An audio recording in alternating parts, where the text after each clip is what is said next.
Umilaw ang dagundong ng mga kamera sa malaking lobby ng YRC Incorporated Building. Si Adrian Ramos, ang 26 anyos na CEO ng pinakamalakas na kumpanya ng pinansyal sa buong Asia Pacific. Lumabas ng elevator na naka-navy suit. Sobrang astig. Tahimik ang lahat habang pinapanood ng mga journalist at executive ang batang negosyante na naglalakad na parang hari. Siya yung lalaking gustong maging ng lahat. Sobrang gwapo, sobrang yaman, at galing sa isa sa pinakamayayamang pamilya sa Pilipinas. Pero ang nagpapamagnet sa kanya, hindi lang ang mukha, kundi yung aura niya. Parang may gintong kamay si Adrian. Tumataas yung stocks na ini-endorso niya. Nagiging ginto ang mga kumpanyang hinahawakan niya. At parang kulang pa sa lahat ng binigay ng mundo sa kanya. Mahal niyang pinaka-pinapangarap na babae sa bansa, si Selena Alcantara. Supermodel, brand ambassador, yung tipong babae na nagiging balita kahit mag-selfie lang. Saglit lang akong mawawala, business trip lang, sabi ni Adrian habang niyayakap si Selena sa airport. Hinahaplos ang buhok niya. Tapos diretso uwi ako. Gusto ko matuloy yung bakasyon natin. Ngumiti si Selena. Naka-sunglasses sa ilong niyang perpekto. Dapat bumalik ka agad. May mga shoot ako next week. Niyakap siya ni Adrian ng mas mahigpit. Bumulong. Mahal kita. Ngumiti siya. Hinalikan ng pisngi niya. Tapos tumalikod at nawala sa gitna ng mga fans at press. Pero may sikreto si Adrian. Nakatago sa maleta niya ang isang maliit na velvet box. Sa loob nito, isang diamond ring. Espesyal na in-order mula sa New York. Kumikislap na may intensyon. Plano niyang mag-propose pagbalik niya sa Manila. Pero hindi siya nakarating sa restaurant kung saan nakareserba ang mesa nila.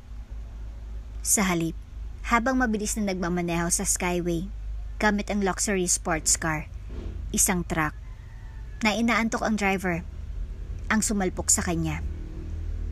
Umikot ang kotse ni Adrian, bumangga ng malakas sa guardrails at nahulog sa overpass.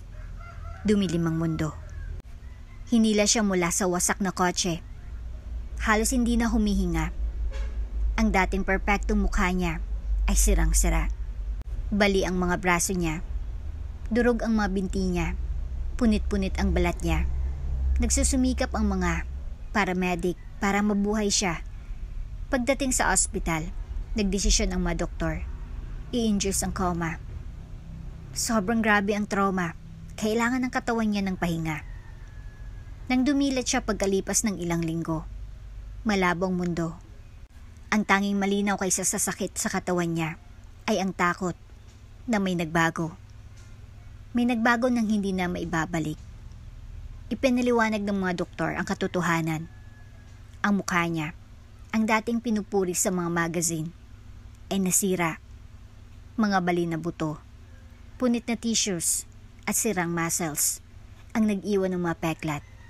May mga metal rods sa mga binti niya. Nakatali at hindi maigalaw ang mga braso niya. At ang pinakamasamang balita, hindi nila pwedeng operahan ang mukha niya. Hindi pa ngayon. Sobrang lalim ng trauma. Isang maling hiwa lang. Pwede siyang mamatay. Umiyak ang ina niya, si Doña Eloisa. Sa tabi ng kama niya, hawak ang kamay niya. Ang tatay niya, na laging seryosong negosyante, ay tahimik na naglalakad-lakad. Namumula ang mga mata. Pero ang gusto lang ni Adrian ay makita si Selena. Marinig ang boses niya. At nang dumating siya sa wakas, umasa siya. Pero nang magtama ang mga mata niya sa mukha niyang nakabalot sa benda, nawala ang pag-aalala sa mukha ni Selena. Sinubukan niyang itago ang pagkadiri. Pero nakita ni Adrian ang pag-iiba ng labi niya, ang pag-iwas ng mga mata niya. Pero kumapit pa rin siya sa pag-asa. Samahan mo ko. Bulong niya. Hindi siya sumagot. Habang lumilipas ang mga araw, Napansin ni Adrian na dumalang ang mga tawag, maikli ang mga text, bihira ang mga bisita. Isang araw, pagkatapos ng ilang linggong katahimikan, naglakas loob siyang tawagan si Selena. Umupo siya sa kama, nanginginig ang kamay, habang dinadial ang number. Selena? Tumigil. Uy, sabi niya, malamig. Miss na kita. Pwede ka bang pumunta dito? Hindi ako pwede, Adrian. Lilipad ako sa Paris next week. Fashion Week. Hintayin kita pagbalik mo. Sabi niya agad. Hindi, Adrian. Butol niya, matigas ang boses. Hindi ko na kaya to. Katahimikan. Sorry. Hindi ko kayang makasama ka. Hindi sa ganitong sitwasyon. Namatay ang linya. Tinitigan ni Adrian ang telepono sa kamay niya. Mas malakas ang katahimikan kaysa sa kahit anong sigaw. Wasak ang katawan niya at ngayon, wasak din ang puso niya. Parang libingan ang katahimikan sa kwarto ni Adrian sa ospital. Malamig, tahimik, walang buhay. Paulit-ulit na tumatama sa isip niya ang mga sinabi ni Selena. Parang masamang panaginip. Hindi ko kayang makasama ka. Hindi sa ganitong sitwasyon. Hindi lang masakit yung mga salitang yon. Parang tinusok yung puso niya. Nahulog yung telepono niya sa sahig. Hindi man lang siya kumurap. Nakatulala lang siya sa kisame. Tanging ang mahinang ingay ng mga makina sa tabi niya ang nagpapatunay na buhay pa siya. Lumipas ang 3 araw. Ayaw niyang magsalita. Lumipas ang 5 araw. Tumigil siyang kumain. Sa 7 araw, pati nanay niya sumuko sa pagdalaw. Ang tatay niya, matagal nang bumalik sa pag-asikaso ng kumpanya. Iniwan si Adrian na kasama lang ang mga nurse na takot pumasok sa kwarto niya. Walang nagtagal sa kanila. Yung iba umiiyak na lumabas. Yung iba, nanginginig lang. Naging anino na lang si Adrian nang dating siya. Yung lalaking kayang kontrolin ang boardroom gamit ang daliri. Ngayon hindi na kayang tingnan ang sarili sa salamin.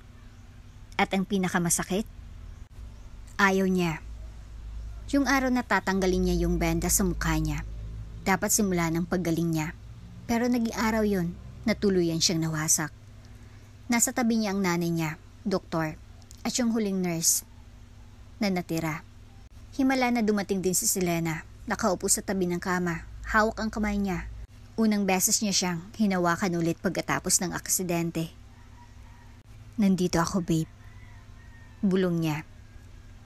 Ano man ang mangyari, nandito ako. Kasinungalingan at makikita rin ni Adrian ang katotohanan. Dahan-dahang tinanggal ng nurse yung gauze na nakatakip sa kalahati ng mukha ni Adrian sa loob ng halos 1 buwan. Bawat layer na natanggal, mas maraming katotohanan ang lumabas. Yung pasa at maga na balat, yung mga peklat ng operasyon, yung baling pisngi na hindi gumaling ng tama, yung dating perpektong mukha na baluktot dahil sa trauma at trahedya. Nang matanggal ang huling piraso, napasinghap si Selena, isang malakas at kusang singhap. Dahan-dahang lumingon si Adrian sa kanya, puno ng marupok na pag-asa ang mga mata. Napaatras si Selena, pilit na tinatago ang takot niya. Oh my God! Inabot ni Adrian yung kamay na hawak niya kanina lang, pero binitaw na siya ni Selena. Kailangan ko ng hangin. Sabi niya, tumayo. Selena, teka lang. Garalgal niyang sabi. Pero palabas na siya ng pinto. Daang-daang iniharap ng doktor yung salamin sa kanya. Tag-alangan si Adrian. Gusto niyang sumigaw. Basagin yung salamin bago niya makita. Pero huli na. Nakita niya. Yung refleksyon na nakatingin sa kanya. Hindi lang pangit. Hindi niya makilala. Yung dating mapagkakatiwala ang mga mata. Walang laman. Yung bibig. Tahi-tahi. At may mga peklat. Medyo nakalaylay ang isang gilid ng mukha niya dahil sa damage sa nerves. At may mahabang peklat sa panga niya, parang malupit na pirma ng tadhana. Hindi, hindi, hindi! Sigaw ni Adrian. Itinulak yung salamin sa tray. Nabasag ito sa sahig. Kumalat ang mga bubog parang nabasag ang katinuan niya. Pinunit niya yung mga wire na nakakabit sa katawan niya. Sumisigaw. Alisin niyo to! Alisin niyo to sa akin! Dali-daling pumasok ang ibang mga doktor. Sumunod ang mga nurse. Umiyak ang nanay niya. At bago tumalab ang sedatives, nakita niya ang bakanteng pinto kung saan nakatayo si Selena. Alaala na lang ngayon. Lumabo ang mga araw at gabi. Ayaw ni Adrian sa therapy. Ayaw kumain. Ayaw sa kahit sino. Tinakpan niya ang lahat ng salamin sa bahay. Pagkalabas niya ng ospital, sinara ang mga kortina, pinatay ang mga ilaw. Lumipat siya sa madilim na master bedroom ng mga Ramos Estate. Isinara ang mundo. Nagmamakaawa ang nanay niya na magsalita siya. Please, Adrian, huwag mong gawin to sa sarili mo. Wala siyang sinabi. Nagsimula nang mag-resign ang mga staff niya. Sinigawan niya ang mga sinumang lumapit. Nagbato siya ng mga plato, naghagis ng mga gamit, lalo pang tumahimik at lumungkot ang bahay sa bawat linggo. Isang araw, dahan-dahang pumasok ang matagal niya ng assistant na si Maya. May dalang tray ng pagkain at gamot. Sir, sabi ng doktor niyo, kailangan niyo ng mag-physical therapy. Humihina na ang muscles niyo. Hindi kayo makakalakad kung umalis ka. Ungol niya. Pero, sabi ko, lumabas ka. Sigaw niya. Maulap ang umaga at makapal ang hamog. Habang nakatayo si Maya sa labas ng malaking bakal ng gate ng Ramos Estate, hawak ang envelope at puno ng desperasyon. Lumalala ang kondisyon ni Adrian, physical at emotional. At kung walang tutulong agad, natatakot si Maya na baka mas marami pa siyang mawala, hindi lang ang kakayahang maglakad. Tiningnan niya ang pangalan na nakasulat sa mga dokumento. Camille Santos, registered nurse and licensed physical therapist. Inirekomenda ng isang kilalang ospital na humahawak ng pinakamahirap na pasyente. Sabi nila si Camille Daway, miracle worker. Pero nagdududa si Maya. Paano ba naman 5 nurse at 3 therapist na ang sumuko kay Adrian? Yung iba sa kanila may pasa, yung iba emotional, yung iba physical. Pero si Camille na lang ang huling pag-asa niya. Dumating ang nurse eksaktong alas 9 ng umaga. Nakatali ang buhok, seryosong hitsura, at suot ang puting uniforme na parang baluti. Magandang umaga. Bati niya, kalmado at professional ang boses. Ngumiti ng kinakabahan si Maya. Salamat sa pagpunta mo, Nurse Camille. Ipinagkibit balikat ni Camille. Camille na lang. Nabrief na ako sa kaso. Sobrang hirap. Madaling magalit. Ayaw magpa-therapy. Emotional na unstable. Mas malala pa dyan ang hinahawakan ko. Kumurap si Maya. Parang nakaka-encourage naman yata yon. Pumasok sila sa estate at dumaan sa madilim na koridor. May mga family portrait at may mga telang nakatakip ng mga furniture. Tahimik na inoobserbahan ni Camille ang lahat. Ang katahimikan, ang amoy ng lumang hangin. Ang makakapal na kortina na nakatakip sa araw. Huminto si Maya sa harap ng malaking mahogani na pinto. Nasa loob siya. Paalala lang. Ayaw niya ng bisita, lalo na ang mga bagong muka. Baka sumigaw siya o magbato ng gamit. Huwag mong personalin. Ngumiti si Camille. Hindi natinag. Bihira ko yung ginagawa. Tumango si Maya, binuksan ang pinto at pinapasok si Camille. Sa loob, nakaupo si Adrian sa wheelchair, nakatalikod sa pinto. Silhouetted sa malaking bintana na may makakapal na kortina. Nakasuot siya ng hooded sweatshirt at beige silicone mask na nakatakip sa buong mukha. Isang baluti laban sa panghuhusga at awa. Sabi ko, ayaw ko ng nurse. Ungol niya nang hindi lumilingon. Ilang beses ko bang sasabihin sa inyo bago kayo makinig? Buti na lang hindi ako nandito para magustuhan mo. Sagot ni Camille. Malamig at confident ang tono. Nanigas si Adrian. Bahagya niyang iniliko ang ulo. Sapat lang para makita siya sa gilid ng mata niya. Isa pa. Bulong niya. Ano naman ang pangalan mo ngayon? Nurse Barbie? Nurse Awa? Camille Santos. Sagot niya. Nurse, therapist, at mukhang huling pag-asa mo para makalakad ulit. Tumawa si Adrian. Malamig, mapait, walang halong tuwa. Huwag kang magsalita. Wala akong interes. Hindi mo kailangan magka-interes. Kailangan mo lang ipakita ang sarili mo para sa paggaling mo. Sabi niya. Inilapag ang tray ng gamot at tubig sa lamesa. Ito ang gamot mo, inumin mo o hindi. Desisyon mo. Pinagdudahan niya ang tray. Humakbang si Camille, kalmadong nakatayo sa harap niya. Kaya mong takutin ng iba, Adrian. Kaya mong sumigaw, magbato ng gamit, mag-asal halimaw. Pero hindi yun gagana sa akin. Mas malala pa dyan ang nakita ko. Mas malala pa dyan ang pinagdaanan ko. Kaya sige, subukan mo ko. Sumingkit ang mga mata niya. Bakit ka talaga nandito?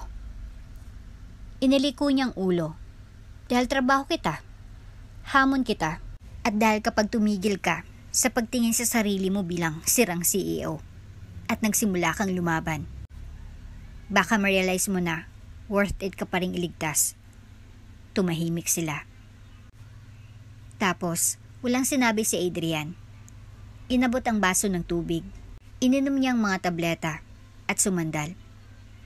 Pagod sa interaksyon. Hindi ngumiti si Camille. Hindi nagyabang. Lumingon lang siya kay Maya na nakatayo sa pinto na nanlalaki ang mga mata. At sinabi, kunin mo yung kontrata. Magtatagal ako dito. Nang gabing yon, inayos ni Camille ang mga gamit niya sa kwarto sa tabi ng kay Adrian. Inilibot siya ni Maya. Tinuro ang mga panic button, ang emergency kits, at ang mga safe zone. Isang hallway na bihira puntahan ni Adrian. Hindi siya laging ganito katahimik, sabi ni Maya. Minsan, sumisigaw siya sa tulog niya. Tumango si Camille. Trauma yon, physical at emotional. Hayaan mo siyang sumigaw, aayusin natin ang iba. Nang gabing yon, naghanda si Camille ng simpleng hapunan para sa kanya. Sabaw ng gulay, toasted bread, at mainit na siya. Kumatok siya bago pumasok sa kwarto niya. Nagdala ako ng hapunan. Hindi sumagot si Adrian, nakaupo pa rin sa wheelchair niya. Iiwan ko lang dito, sabi niya. Nilapag ang tray sa lamesa sa tabi niya. Habang papalabas siya, bumasag ang boses sa katahimikan. Bakit ka talaga nandito, Camille? Lumingon siya. Sinabi ko na, nurse mo ko. Hindi, sabi niya, mababang boses at may mabigat na tono. Bakit ikaw? Bakit hindi iba? Nag-alangan si Camille tapos humakbang palapit. Dahil hindi itong unang beses na nakita kitang ganito. Kumunot ang noo ni Adrian sa likod ng maskara niya. Hindi mo na siguro natatandaan, pero ilang taon nang nakalipas. Ako ang nurse na naka-assign sa lolo mo. Dumadalaw ka tuwing weekend. Tinutulungan mo siyang kumain. Nagkukwento ka sa kanya. Nakaupo ka sa tabi ng kama niya ng ilang oras. Hindi sumagot si Adrian, pero may nagbago sa postura niya. Ako yung tahimik na nurse na nanonood sa sulok. Ako yung gumawa ng kape mo, minsan. At ako yung niningitian mo noong walang ibang gumagawa nun. Tumalikod siya. Tahimik ulit. Hinahangaan kita, Adrian. Mabait ka, confident, puno ng buhay. Hinangaan kita noon. At ngayon, Buntong hininga niya. Mas malumanay ang boses. Gusto kitang tulungan na makabalik sa dati. Nanigas ang balikat ni Adrian. Wala siyang sinabi. Tumalikod si Camille sa pinto. Hindi mo ako kailangang magustuhan. Pero matututo kang lumaban ulit. Dahil hindi ako susuko sa'yo. Kaya't sumuko ka na sa sarili mo. Tahimik niyang sinara ang pinto. Iniwan si Adrian na mag-isa kasamang mga salita niya. At sa unang pagkakataon sa loob ng ilang linggo, ang binti ng bagong bagay. Hindi pag-asa. Hindi pa. Pero baka ang posibilidad nito. Isang linggo mula nang magsimula si Camille sa pagtira sa Ramos Estate. Araw-araw, parang orasan, pumapasok siya sa kwarto ni Adrian. Dala ang gamot. Malumanay pero matigas ang boses. Hindi natitinag na kagustuhang manatili. 2 araw nang hindi nagbabato ng baso si Adrian, na ayon kay Maya, himalayon. Pero hindi pa rin siya masyadong nagsasalita. Iniiwasan niyang mga salamin. Ayaw niyang tumingin ng diretso kay Camille. Lalo nang payagan siyang simulan ng physical therapy. Pero hindi natinag si Camille. Hindi lagi nagsisimula sa kilos ang pag-unlad. Sabi niya kay Maya, habang nag-aalmusal sila isang umaga. Minsan, nagsisimula ito sa presensya at katahimikan. Nang hapon na yon, kumatok si Camille sa pinto ni Adrian, dalang nakatiklop na tuwalya at set ng resistance bands. Dala kong gamit mo para sa therapy. Sabi niya, gaya ng dati, hindi naghintay ng permiso para pumasok. Hindi sumagot si Adrian. Nakaupo siya sa bintana, nakatalikod sa kanya, nakatingin sa masukal na hardin. Nakasuot ng maskara niya. Nakalaylay ang mga braso sa armrest ng wheelchair niya. Alam kong iniisip mong sinasayang kong oras mo. Patuloy ni Camille, nilapag ang mga gamit. Pero hindi ako nandito. Para palakarin ka ulit, Adrian. Nakuha nun ng atensyon niya, dahan-dahan niyang iniliko ang ulo niya. Nandito ako. Malumanin na sabi ni Camille. Para balang araw, ikaw ang gustong maglakad ulit. Umiwas ng tingin si Adrian, naninigas ang panga. Umupo si Camille sa upuan malapit sa kanya. Alam mo ba kung anong nakikita ko kapag tumitingin ako sa'yo? Hindi ang maskara, hindi ang mga peklat. Nakikita ko ang taong buhay pa, taong may pangalawang pagkakataon, at ang taong masyadong galit para ma-realize yun. Tumawa siya ng mapakla, pero walang sinabi. Sumandal siya. Hindi mo ako matatakot, Adrian. Hindi ang mga tantrums mo. Hindi ang katahimikan mo. At lalong hindi ang mga peklat mo. Sa wakas, humarap siya sa kanya. Buo na. At tinanggal ang maskara. Ang mukha niya, na dating hinahangaan, mayroon ng jog line sa pisngi. Bahagyang nakalaylay ang kanang mata niya. Hindi pantay ang mga labi niya. May malalim na kulubot sa noo niya. Siguro dahil sa injury. At sa ilang buwang pagkunot ng noo. Hindi natinag si Camille. Hindi kumurap. Ngumiti siya na parang walang nakikitang kakaiba. Adrian ka pa rin. Malumanay niyang sabi. Siyang lalaking tumutulong sa lolo niya kumain ng sabaw. Gamit ang nanginginig ng mga kamay. Naalala ko yon. Nag-alangan ang ekspresyon niya. Talaga? Naalala mo yun? Tumango siya. Siyempre, ako ang nagtitimpla ng kape mo. Gusto mo yun na black na may konting cinnamon. Kumurap si Adrian. Ikaw yung babae na nanginginig ang makamay. Tumawa si Camille. Oo, at yung nakatapon ng sabaw sa sapatos mo minsan. Hindi ka malang nagalit. Sabi mo lang, huwag kang mag-alala. Kailangan din naman nilang labhan. Bahagyang ngumiti si Adrian pero nawala rin agad. Bakit mo tinanggap ang trabahong to? Tahimik niyang tanong. Nag-alangan si Camille tapos sumagot ng totoo. Dahil hinangaan kita noon at dahil gusto kong maniwala na nandun ka pa rin kahit saan. Nanikip ang lalamunan ni Adrian. Tumalikod ulit siya. Hindi ka dapat pumunta. Hindi ako worth it. Tumayo si Camille. Hindi ka magdidesisyon nun. Hindi pa ngayon. Ngayon. Tara na. Stretch na natin ang mga binti mo. Tumawa siya ng tuyo. Ang persistent mo. Wala ka pang nakikita. Ngumisi si Camille. Nang hapon na yon, sinimulan nila ang unang therapy session. Simple lang, guided stretches, basic breathing exercises, at pagtayo na may tulong. Napangiwi si Adrian sa bawat galaw, pero hindi siya nagreklamo. Napansin ni Camille. Ang sakit ay pag-unlad. Sabi niya. Ibig sabihin, may gumagana. Nakalimutan ko na kung anong pakiramdam nun. Bulong ni Adrian. Maalala mo rin. Tiniyak ni Camille. Muscle memory. Kung paano maglakad. Kung paano ngumiti. Tumingin siya kay Camille. Nakalimutan ko rin yun. Huminto si Camille. Tapos malumanay na sumagot. Kung ganun, pag-aralan natin ulit ng sama-sama. Sa mga sumunod na araw, sinunod ni Camille ang mahigpit na routine. Therapy sa umaga, paglalakad sa hallway sa tanghali. Magaan na usapan habang kumakain. Mas nagsimula ng sumagot si Adrian. Minsan may sarcasm, madalas may pag-iingat na interes. Isang maulan na gabi, nakaupo sila sa parlor.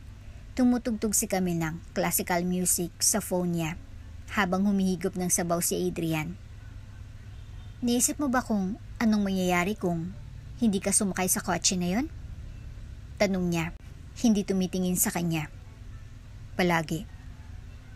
Pag-amin niya. Pagpupropose sana ako. Tumingin si Camille. Kay Selena? Tumango siya. Nasa akin ang singsing. Suit ko pa nga ang suit. Hindi niya alam yon. Ibinaba ni Camille ang tingin niya. Pasensya na. Iniwan niyo ako, Camille. Hindi ko siya masisisi sa pagkatakot. Pero sinisisi ko siya sa pagsuko. Dapat lang, sabi ni Camille. Dahil hindi ka namatay, nabuhay ka, ibig sabihin, deserve mo ang taong mananatili. Matagal siyang tinitigan ni Adrian. Nanatili ka. Ngumiti si Camille. Oo, at hindi ako pupunta kahit saan. Nang gabing yon, pagkatapos pumasok ni Camille sa kwarto niya, tinitigan ni Adrian ang refleksyon niya sa salamin ng bintana. Nakapatong ang maskara niya sa bedside table. Sa unang pagkakataon sa loob ng ilang buwan, hindi niya naramdaman ang kagustuhang magtago. Sa halip, bumulong siya sa tahimik na hangin. Camille. At sa unang pagkakataon mula nang maaksidente siya, nakaramdam siya ng parang pag-asa. Maaliwalas ang umaga nang pumasok si Camille sa kwarto ni Adrian na may dala ng kanyang karaniwang kalmadong enerhiya. May dalang tray ng almusal sa isang kamay at notebook sa isa. Kumatok siya bago pumasok. Isang ugali na patuloy niyang ginagawa kahit hindi na tumututol si Adrian sa presensya niya. Nagulat siya. Nakaupo si Adrian ng tuwid. Nakapatong ang mga braso sa hita niya. Ang mukha niya, hindi pa rin nakamaskara. Nakaharap sa bintana kung saan pumapasok ang gininto ang sinag ng araw. May kakaiba sa kanya ng umagang iyon. Mukha siyang present. Magandang umaga. Bati ni Camille na may ngiti. Ang aga mo naman. Humarap si Adrian sa kanya na bahagyang tumango. Hindi ako masyadong nakatulog. Nilapag ni Camille ang tray sa bedside table. Ay, bago yun. Masamang panaginip? Hindi. Sagot niya, mahinang boses. Walang panaginip. Nag-iisip lang. Umupo siya sa tabi niya. Binubuksan ng notebook. Gusto mong magkwento? Tumingin siya kay Camille. Hindi mabasa ang mga mata. Naalala ko yung araw na sinabi sa akin na ako ng CEO ng YCR. 24 years old ako. Akala ko hindi ako matatalo. Nag-toast ang board sa tagumpay ko gamit ang mamahaling alak. At ang tanging iniisip ko ay kung paano ko ipagdiriwang kasama si Selena. Nanatiling tahimik si Camille, nararamdaman ang bigat ng mga salita niya. Binukong imperyong ito gamit ang buong kumpiyansa ko. Tapos isang aksidente, isang segundo, at nawala ang lahat. Ang mukha ko, ang estado ko, ang pride ko. Dahan-dahang sinara ni Camille ang notebook. Sa tingin mo, yun ang nagdi-define sa'yo? Hindi ba? Hamon niya. Yun ang nagdi-define kung paano ako nakikita ng mga tao, kung paano niya ako nakita. Lumambot ang mga mata ni Camille. Hindi kung paano kita nakikita. Tumigil si Adrian bago niya itanong, paano mo ako nakikita, Camille? Iniliko niyang ulo, nag-iisip. Nakikita kong lalaking nasasaktan, natatakot, pero nakikita ko rin ang lalaking matapang na magsimula ulit kahit hindi niya pa alam. Nag-alangan ang ekspresyon ni Adrian, parang may nagbabago sa loob niya.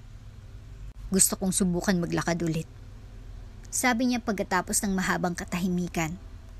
Kumurap si Camille, nagulat. Sigurado ka? Tumango siya. Nakatunganga lang ako sa kwartong ito ng ilang buwan. Sa tingin ko, handa na akong lumabas. Hindi nagsalita si Camille ng ilang sandali. Masyado siyang abala sa pagpigil ng luha. Tapos, mabilis na binawi ang sarili. Ngumiti siya. Sige, simulan natin ngayon. Pumunta sila sa therapy room, isang lugar na inayos ni Camille malapit sa hardin. Para sa privacy at katahimikan, puno ito ng malambot na mat, balance bars, at mga gamit na pang-ehersisyo. Nanginginig at masakit ang unang pagtatangka ni Adrian na tumayo. Na may suporta, tumula ang pawis sa noo niya. Umungol siya habang pinipilit ng muscle sa binti niya. Ang galing mo, sabi ni Camille, hawak ang baywang niya habang nakahawak siya sa parallel bars. Ang sakit nito, ungol niya. Ibig sabihin buhay ka, sabi niya na may kindat. At ibig sabihin, gumagalaw ka pasulong. Tumawa siya, hinihingal. Ang nakakainis mo talagang maging optimistic. Guilty? Proud niyang sabi. Araw-araw, nag-ensayo sila. Hindi napapagod si Camille, pasensyoso, at laging masaya. At si Adrian, kahit tinatakpan niyang sarcasm. Nagsimula ng abangan ang mga session nila. Hindi lang niya pinapagaling ang katawan niya. Unti-unti rin niyang tinahi ang mapiraso ng wasak niyang espiritu. Isang hapon, pagkatapos ng matagumpay na paglalakad sa mahabang hallway ng estate, bumagsak si Adrian sa isang bench sa labas ng conservatory. Tubig, hingal niya. Inabutan siya ni Camille ng bote. At palakpak. Pumalakpak siya ng madrama. Yun ang pinakamalayong nilakad mo nang hindi nagpapahinga. Ngumiti siya. Namumula ang pisngi dahil sa pagod. Sabihin mo, Nurse Camille, may reward ba ako? Tinaas ni Camille ang kilay. Anong klaseng reward? Labas ng lugar na to. Kumurap si Camille. Labas as in, labas ng bahay? Tumango si Adrian. Ang hardin. Ang driveway. Baka pati ang park malapit dito. Tinitigan siya ni Camille. Nagulat. Gusto kong harapin ulit ang mundo. Mahina niyang sabi. Ayoko nang magtago. Ang ngiti niya ay mabagal, proud, at puno ng pagmamahal. Hindi mo alam kung gaano mo ako pinasaya. Nang weekend na yon, lumabas si Adrian ng estate. Sa unang pagkakataon, inayos ni Camille ang tahimik na paglalakad sa malapit sa botanical garden ng maaga bago dumating ang mga tao. Nakasuot si Adrian ng sombrero at manipis na scarf sa ibabang bahagi ng mukha niya. Hindi para magtago ng tuluyan, pero sapat lang para maging komportable. Habang naglalakad sila ng magkatabi, napansin ni Camille kung paano nagbago ang postura niya. Hindi siya nakayuko o hinihila ang mga paa niya. Tuwid siyang naglakad na may tahimik na lakas. May ilang taong tumingin sa kanila, pero hindi yumuko si Adrian. Hindi siya nagmadali. Naglakad lang siya, paisa-isa. Humawak ng mahigpit sa kamay ni Camille kapag nararamdaman niyang tensyon. Hinga. Bulong niya. Okay ka lang? At huminga siya. Okay siya. Umupo sila sa bench sa ilalim ng namumulaklak na jacaranda tree. Mga lilang petals na bumabagsak na parang biyaya. Tinanggal ni Adrian ang scarf niya, hinahayaan ng malamig na hangin na humalik sa balat niya. Isang malit na batang babae. Malapit sa kanila ang tumingin sa kanya ng curious. Hindi siya tumitig ng may takot at panunuya. Ngumiti lang siya. Ngumiti pabalik si Adrian. Pinisil ni Camille ang kamay niya. Nakikita mo? Higit ka pa sa mga peklat mo. Tumingin si Adrian sa kanya. Lumaki ang puso. Ginawa mo to para sa akin. Hindi. Sabi niya. Ikaw ang gumawa nito para sa sarili mo. Nang gabing yon, habang tinatago ni Camille ang mga therapy logs at sinasara ang pinto niya, nakita niyang sobre na nakapasok sa ilalim ng frame. Binuksan niya ito at nakita ang sulat kamay na mensahe. Ngayon, ginawa kong unang hakbang ko palabas at hindi ito nakakatakot. Maganda ito. Salamat sa pagiging liwanag ng pakiramdam ko ay puro dilim. Adrian. Idinikit ni Camille ang sulat sa dibdib niya. Tumutulo ang luha sa mga mata niya. Sa unang pagkakataon sa loob ng mahabang panahon, hindi niya naramdaman na nurse o therapist lang siya. Naramdaman niya na parte siya ng mas malalim na bagay. Isang bagay na nagpapagaling. Isang bagay na puno ng pag-asa. Hindi nakala ni Adrian kung gaano kapayapa ang simpleng almusal hanggang sa tahimik na linggo ng umaga na yon. Presko ang hangin sa estate. Pumapasok ang araw sa dining conservatory. At sa kabila ng mesa nakaupo si Camille. Nakatali ang buhok sa maluwag na ponytail.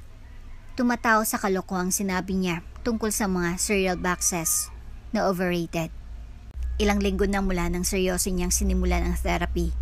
At araw-araw, mas lumalakas ang katawan niya.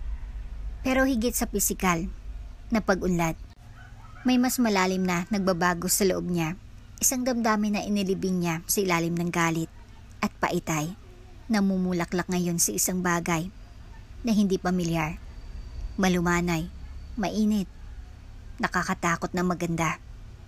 Si Camille. Ang paraan niya ng pagtingin sa kanya, ang paraan niya ng hindi pagtingin sa mga peklat niya bilang bagay na kaawa-awa o dapat iwasan. Hindi lang siya trinato bilang pasyente, trinato siya bilang tao. Bilang lalaki na parang mahalaga siya.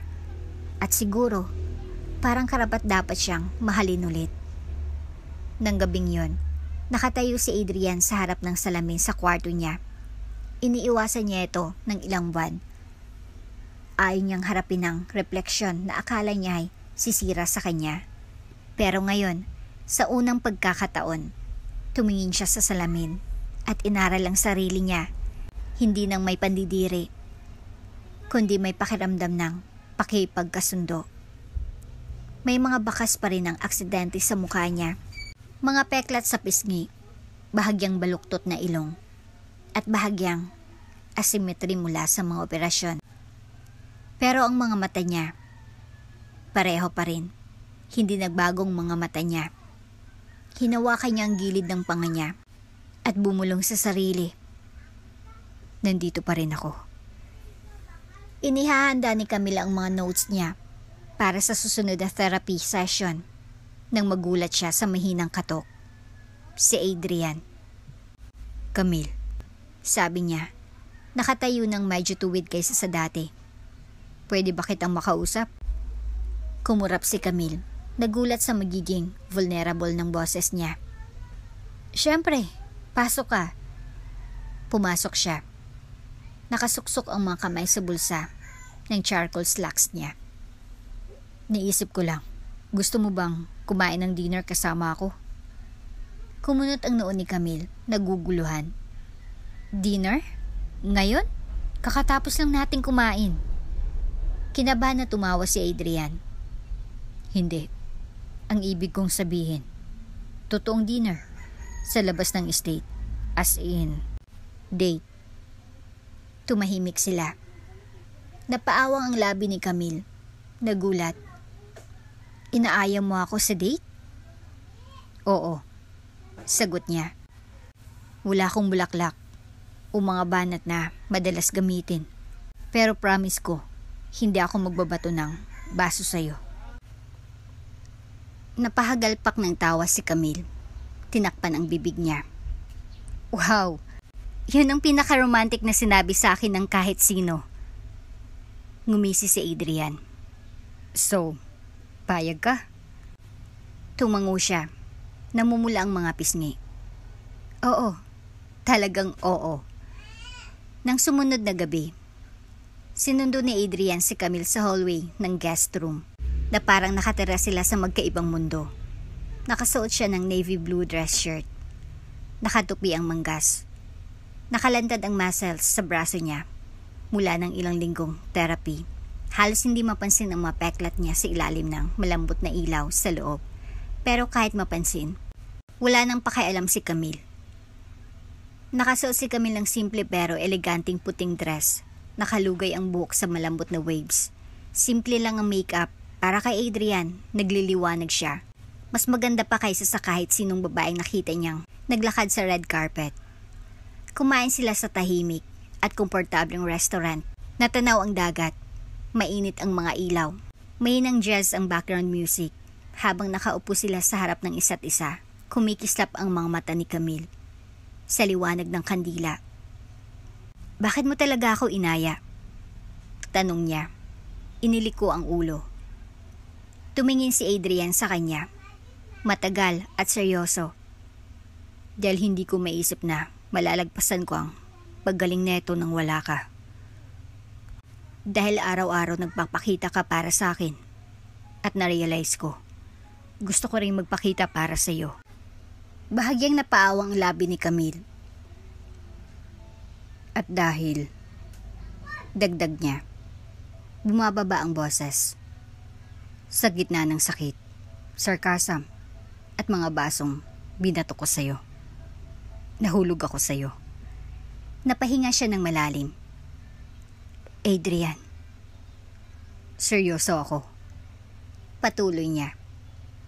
Pumasok ka sa buhay ko noong nasusunog ito. At imbis na tumakbo, gumawa ka ng silungan para sa akin. Nanatili ka.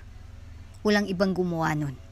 At ngayon, hindi ko na maisip ang mundo ko nang wala ka. Inabot ni Camille ang kamay niya sa mesa. Hinawakan ang kamay niya. Hindi ako nanatili dahil sa awa, Adrian. Nanatili ako dahil worth it kang panatilihin. Tumula ang luha sa gilid ng mga mata niya. Ibig ba sabihin nun? Mahal din kita. Bulong niya. Kahit ikaw ang pinakamasungit na taong nabubuhay. Kahit sinubukan mo akong itulak palayo. Nakita kita, Adrian. Ang tunay na ikaw. At nagustuhan kong nakita ko. Tumayo siya at sumandal sa mesa.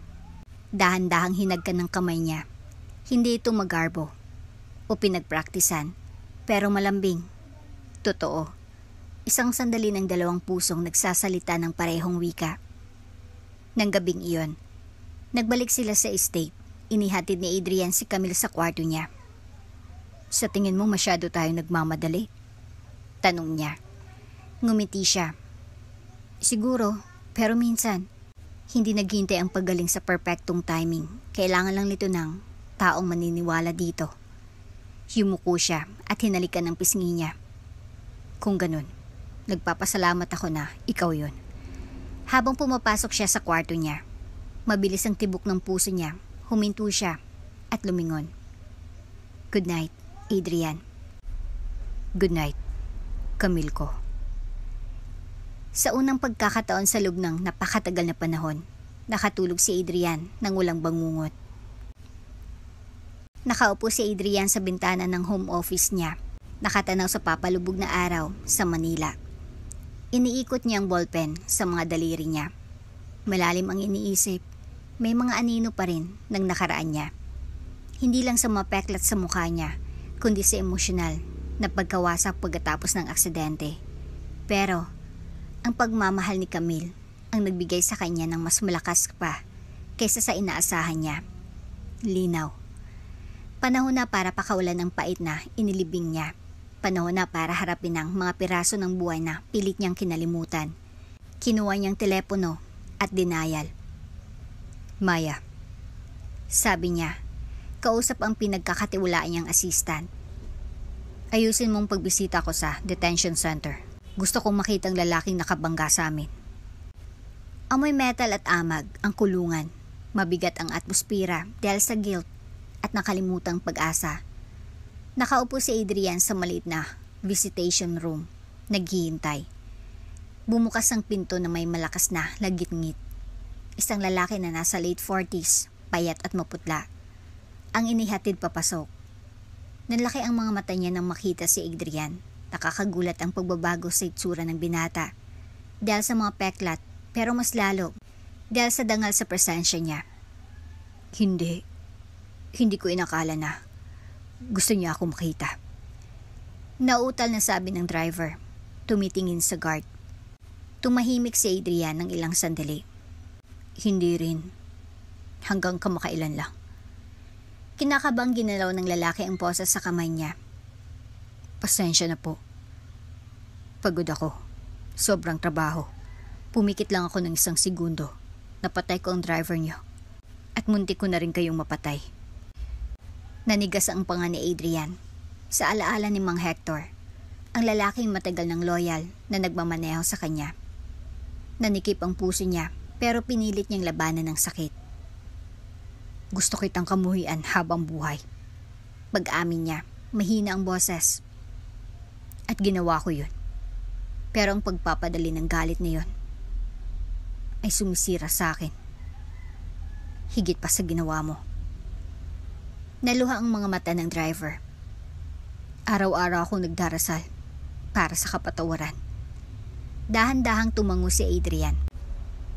"Kung ganun, ngayon nasagot na ang mga dasal mo." Napahinga ng malalim ang lalaki. "Pinapatawad niyo na ako?" "Oo," sabi ni Adrian. "Pero intindihin mo ito. Binago ng kapabayaan mo ang mga buhay, ang mukha ko, ang kinabukasan ko, ang pamilya ni Hector. Pinapatawad kita. Pero kailangan pa rin kitang panagutin sa batas." "Niintindihan ko po." Bulong ng lalaki. "Nag-aalak ko ng pinasyal na tulong sa asawa at mga anak ni Hector." Patuloy ni Adrian. "At ikaw, magpapadala ako ng abogado para makatulong na mabawasan ang sentensya mo. Lalo na kung naging unfair ang lugar na to sa'yo. Pero huwag mong ipagkamali ang awa ko sa pagkalimot." "Hindi po, sir. Hindi po." Habang tumatayo si Adrian para umalis, tinawag siya ng driver. Nanginginig ang boses. "Salamat sa pagbibigay sa akin ng pagkakataon na makabawi." Nang hapon na yon, dumating si Adrian at Camille sa isang maliit at simpleng bungalow sa Quezon City. Lagit-ngit ang gate nang pumasok sila at lumabas ang isang matandang babae para salubungin sila. Nanlaki ang mga mata niya sa hindi makapaniwalang pagtingin. "Sir Adrian?" Mahina niyang tanong. Tumango si Adrian. "Siguro kayo si Aling Teresa, asawa ni Mang Hector." Agad tumulo ang luwas sa mga mata niya. "Pasok po kayo." Sa loob, amoy sampagita at bagong saing na kanin ang maliit na bahay. May mga naka-frame na litrato ni Mang Hector sa isang sulok ng shelf. Napapaligiran ng mga kandila at bulaklak. Sumilip ang 2 bata sa likod ng pinto. Dahan-dahang hinawakan ni Camille ang kamay ni Adrian habang kinukuha niya ang makapal na sobre sa coat niya. "Para po ito sa edukasyon ng mga anak niyo." Sabi niya, nilapag ito sa mesa. "Alam kong hindi nito maibabalik ang asawa niyo. Pero malaki ang naging halaga niya sa akin. May utang ako sa kanya na hindi ko na ipahayag." Mahinang umiyak si Aling Teresa. Mahigpit na hinahawakan ng sobre. "Sobrang proud po siya na nagtatrabaho para sa inyo, sir. Kahit pagkatapos ng aksidente, hindi namin kayo sinisi. Lagi niyang sinasabi na mabait kayo, mapagbigay. Ito, malaking ibig sabihin nito sa amin." Bahagyang yumuko si Adrian. Niyakap siya. Medyo matigas sa una, pero sincero din. Nakatayo si Camille malapit sa kanila. Tahimik na pinapanood ang sandali na may pagmamalaki sa dibdib niya. Mabuti kayong tao. Bulong niya nang paalis na sila. Ang ginawa mo ngayon, tunay na lakas ang kailangan. Tumingin si Adrian sa labas ng bintana, tapos sumarap sa kanya. Hindi ko ginawa yun para sa kanila, Camille. Ginawa ko yun dahil ginusto mong maging taong karapat-dapat patawarin. Ngumiti siya at ipinatong ang kamay niya sa kamay ni Adrian. Ganun ka na. Nang gabing yon, nakatayo si Adrian sa harap ng malaking salamin sa kwarto niya. Hindi na siya nanginginig kapag tumitingin sa sarili niya. Sa halip, nakakita siya ng higit pa sa mga reconstructed features. Nakakita siya ng lalaking tuluyan ng naghihilom. At lahat yun dahil may nanatili. May naniwala, may nagmahal sa kanya. Si Camille. Sa unang pagkakataon sa loob ng mahabang panahon, nagising si Adrian na may excitement sa dibdib niya, imbis na takot. Amoy ng sariwang sampagita ang kumalat mula sa bedside table, dala ni Camille kagabi. Sabi niya, makakatulong daw ito para makatulog siya ng mas mahimbing. Siguro nga, o baka ang presensya lang niya ang laging nagpapakalma sa kanya. Ibang araw na ito. Ngayon, susubukan ng mga doktor ang facial reconstruction surgery na sinabi nilang masyadong delikado ilang buwan nang nakalipas. Kinakabahan ka? Tanong ni Camille habang inaayos ang kwelyo ng hospital gown niya. Dumadampi ang mainit niyang daliri sa balat niya. Medyo. Pag-amin ni Adrian, pinapanood siya sa salamin. Pero hindi tungkol sa operasyon. Iniliko niyang ulo. Kung ganun, ano? Kinakabahan akong makita ulit ang mukha ko. Hindi dahil gusto kong maging gwapo, kundi dahil nasanay na akong hindi napapansin. Paano kung mawalang bahagi na yun sa akin? Malumanay na ngumiti si Camille at hinahawakan ang pisngi niya. Wala kang mawawala. Hindi ang pagpapakumbaba mo, hindi ang paglago mo, hindi ang tunay na nagpapakilala sa'yo. Ikaw. Pumikit sandali si Adrian. Sininghot ang tahimik niyang lakas. Samahan mo ako, Camille, hanggang magising ako. Ako ang unang mukhang makikita mo. Pangako niya. Umabot ng higit sa 10 oras ang operasyon. Advanced techniques, makabagong implants, at tissue grafts, pinagsama-sama para buuin ulit ang winasak ng aksidente. Sa labas ng operating room, naghintay si Camille na nakakuyom ang mga kamay at puyat ang mga mata. Dumating ang mga magulang ni Adrian, nagpapalitan ng kinakabahang tingin. Sa unang pagkakataon, tahimik din sila. Nang lumabas na sa wakas ang surgeon, nagbigay siya ng pagod pero nagtatagumpay ng ngiti. Matagumpay ang operasyon. Anunsyo niya. Magkakaroon pa rin ng mga peklat pero mukha na siyang siya ulit. Naluha si Camille habang bumubulong. Salamat. Lumipas ang mga araw. Nanatili si Adrian sa ilalim ng obserbasyon. Walang malay pero stable. Hindi umalis si Camille sa tabi niya. Tapos, isang hapon, kumibot ang madaliri niya. Kumislap ang matalukap ng mata niya. Nagigising na siya. Sumandal si Camille. Mabilis ang tibok ng puso. Adrian? Bulong niya. Dahan-dahang dumilat ang mga mata niya. Nag-a-adjust sa liwanag. Kumurap siya. Tapos ngumiti. Nandito ka pa rin. Sabi ko sa'yo, di ba? Sabi niya. Tumawa habang umiiyak. Anong nararamdaman mo?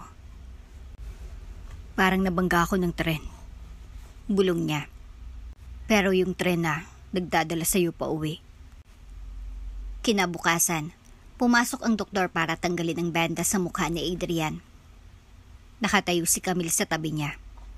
Mahigpit na hawak ang kamay niya. Humarap si Adrian sa salamin.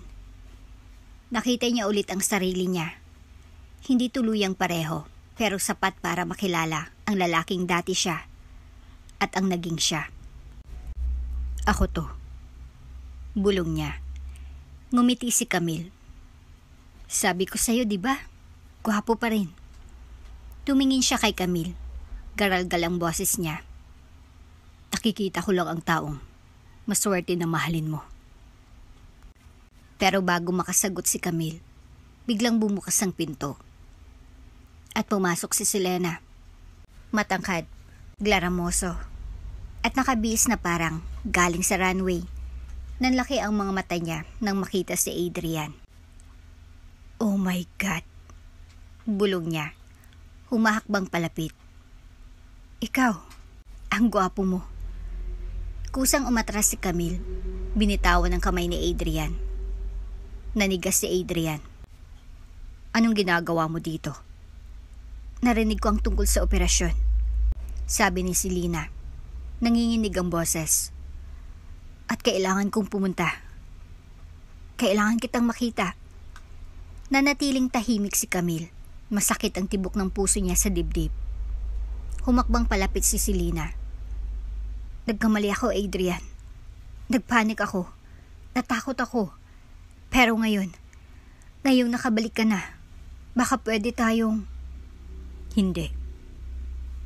Mariing sabi ni Adrian. Kumurap siya.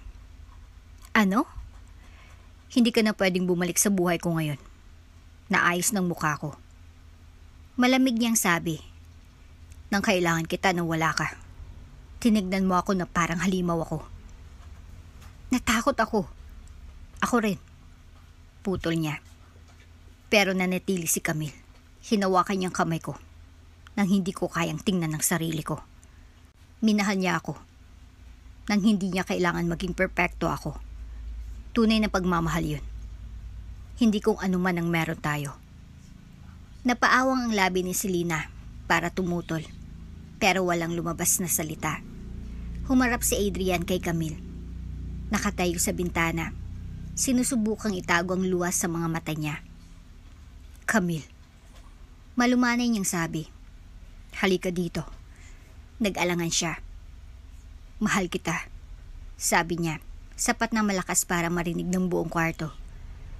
Bago man ang mukha na ito, hindi nagbago ang puso ko. Ako pa rin ang lalaking nahulog sa'yo.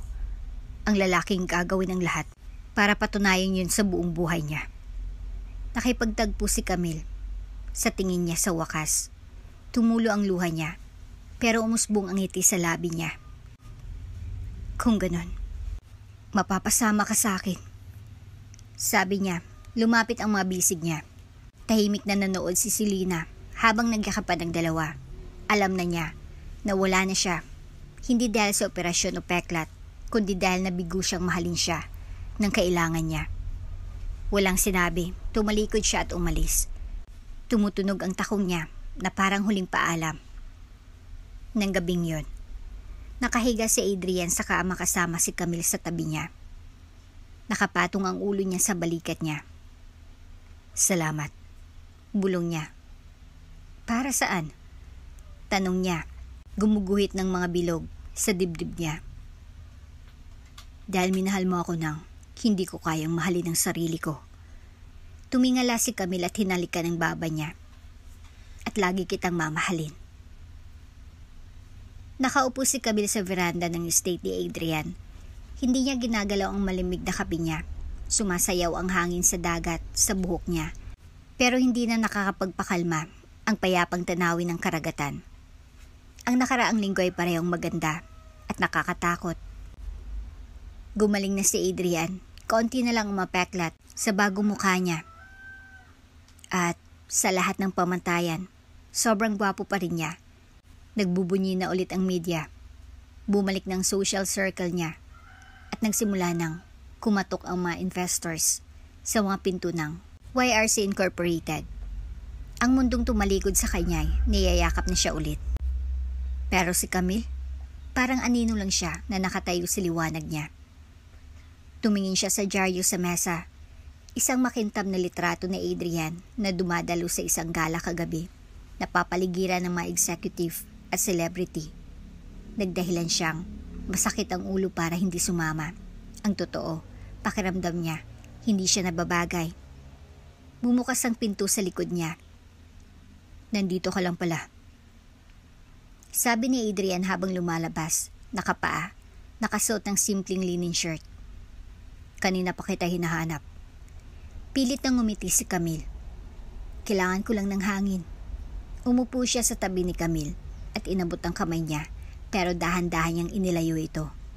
Tumigil si Adrian. May problema ba? Sabihin mo sa akin. Umiwas siya ng tingin, halos pabulong ang boses niya. Siguro, magkaiba lang talaga tayo ng mundo. Kumunot ang noo ni Adrian. Saan nang galing yan? Bumalik ka na, Adrian. Bumalik ka na sa spotlight. Bumalik ka na sa mga tao mo. At ako. Garalgal ang boses niya. Nurse lang ako na maswerte lang na naging parte ng paggaling mo. Inabot niya ang mukha ni Camille at hinawakan ang baba niya. Iniharap siya sa kanya. Hindi ka lang kahit ano, Camille. Ikaw ang dahilan kung bakit ako gumaling. Hindi mo lang pinagaling ang katawan ko. Pinagaling mo ang kaluluwa ko. Kumurap si Camille, pinipigilan ang luha. Pero nakikita kung paano ako tingnan ng mga tao. Adrian, halos hindi may itago ng nanay mo. Ang hindi niya pagsang-ayon, pati ang mga kaibigan mo. Wala akong pakialam sa kanila. Putol ni Adrian, matigas ang tono. Ang pakialam ko ay ikaw at panahon na para patunayan ko yun. Tumayo siya at kinuha ang maliit na itim na kahon sa bulsa niya. Napahinga ng malalim si Camille. Camille Mendoza, sabi niya, lumuluhod sa veranda. Dumating ka sa buhay ko nung pinakamadilim ito. Binigyan mo ako ng liwanag, pagmamahal, at dahilan para mabuhay ulit. Ayoko magkaroon ng kinabukasan ng wala ka. Binuksan niya ang kahon, kumikislap ang diamond ring sa sinag ng araw. Delikado at nakakamangha. Papakasalan mo ba ako? Napahinga si Camille. Adrian, alam kong may mga duda ka. Alam kong hindi ito laging magiging madali. Pero ipinapangako ko sa'yo. Ipaglalaban kita araw-araw. Tumulo ang luha sa pisngi ni Camille habang tumatango. Oo, Adrian. Papakasalan kita. Tumayo si Adrian at isinuot ang singsing sa daliri niya. Tapos niyakap siya ng mahigpit. Hindi mo lang alam kung gaano mo ako pinasaya. Tumawa siya habang umiiyak. Nagyaya ka lang ng kasal na nakapaa sa veranda. Kung ganun, gawin natin ang tama, ang susunod na bagay. Nang weekend na yon, dinala ni Camille si Adrian sa tahimik na bayan kung saan nakatira ang tatay niya. Simple lang ang bahay, pero maayos. May mga namumulaklak na bougainvillea na gumagapang sa bakod.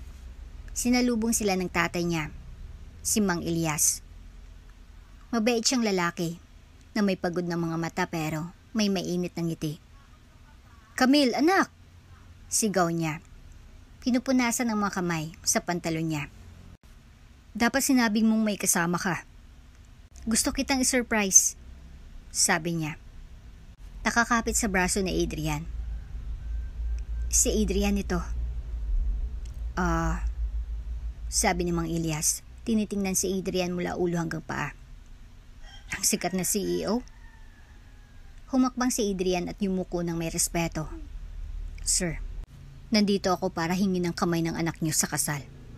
Tinaas ni Mang Elias ang kilay. Medyo malaking hakbang yan.